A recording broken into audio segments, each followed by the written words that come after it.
Eric Andrea Miaja-Robson, vous êtes le CEO de l'Economic Development Board de Madagascar. Tout récemment, les autorités malgaches ont installé une nouvelle agence, l'Agence de développement économique et de promotion des entreprises, l'AMDP. Quelle est la différenciation avec justement l'Economic Development Board ?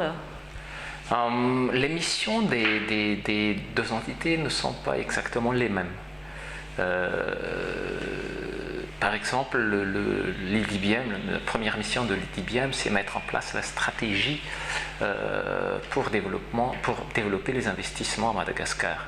Par contre, pour la MDP, c'est apporter des investissements, apporter des investisseurs. L'IDBM n'est pas appelé à investir. Par contre, la MDP est un groupement de personnes qui sont vraiment dans les investissements. Ceci étant, l'IDBM reste l'agence de promotion des investissements officiels à Madagascar.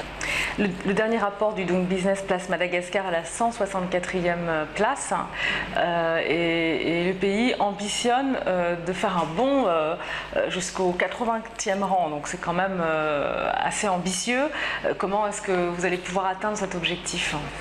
On a déjà écrit notre stratégie et toutes nos activités, notre plan d'action jusqu'en 2020. Par exemple, cette année, on avait planifié de réaliser 19 réformes, on en a fait 20. Donc on est en termes de réformes réalisées, on est vraiment dans les temps.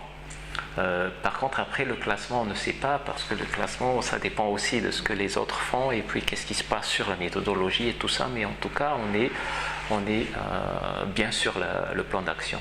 Et qu'est-ce que vous dites, vos investisseurs, aujourd'hui? Quels sont les secteurs où il est possible d'investir aujourd'hui à Madagascar, des secteurs porteurs et des secteurs innovants? Alors, on a encore beaucoup d'opportunités, beaucoup de potentiel dans différents secteurs. Aujourd'hui, on travaille beaucoup sur l'agribusiness, le tourisme, l'éthique, les infrastructures et énergie, les industries légères, notamment le textile, et puis les mines. Donc aujourd'hui, ce sont les secteurs prioritaires qu'on met en avant, mais cela n'exclut pas les autres possibilités, par exemple l'industrie pharmaceutique ou autres qui ne sont pas directement cités, mais qui... Donc quels sont les besoins au niveau de ces secteurs, des investissements et aussi l'arrivée justement d'entreprises peut-être étrangères à Madagascar? Si je vous donne un exemple du tourisme par exemple, l'objectif pour le gouvernement est d'attirer 1 million de touristes en 2020. Pour cela, il nous faut 20 000 chambres d'hôtel de plus. Donc en 5 ans, il nous faut 20 000 chambres d'hôtel de plus. En termes de textile, par exemple, l'objectif est de créer 100 000 emplois d'ici 2020. Aujourd'hui, on emploie dans les 5 000, 6 000 personnes dans le textile, emploi direct. Et donc, il y a aussi des besoins dans ce sens-là. Alors, les IDE, aujourd'hui, à quel niveau est-ce que vous situez les investissements directs étrangers et est-ce que le niveau, justement, est satisfaisant? Le dernier chiffre qui a été annoncé pour 2015, si je ne me trompe pas, c'est autour de 350 millions de dollars. Ce n'est pas satisfaisant, vu le potentiel que Madagascar offre. Pour nous, c'est encore loin d'être satisfaisant. Et d'ailleurs, le plan national pour le développement a comme objectif d'attirer d'ici 2018 500 millions de dollars d'investissement, et ça c'est hors mine, parce que les mines c'est toujours directement des milliards d'investissements, mais on parle de 500 millions de dollars hors mine.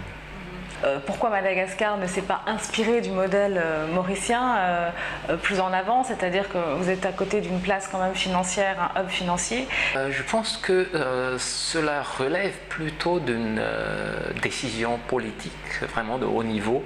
De s'aligner avec tel ou tel pays. Après, ça dépend de chaque dirigeant qui vient et qui part et qui dit moi je vais travailler avec tel, moi je travaille avec tel. Donc c'est un peu difficile pour moi de répondre à cette question, de dire exactement pourquoi pas avant, pourquoi aujourd'hui, pourquoi. Donc mais ça relève vraiment d'une décision politique.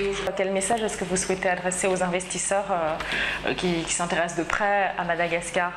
Moi, le message que je veux faire passer, c'est aujourd'hui.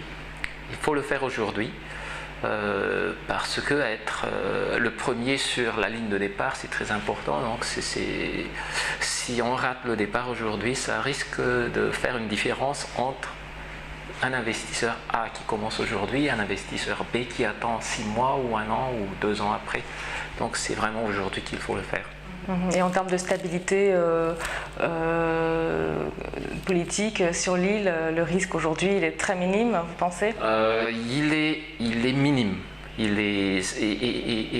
d'ailleurs, à mon avis, la première moitié du mandat du président de la République a été justement d'aller vers cette stabilité politique, parce que lui, il sait que c'est la base de tout. Donc il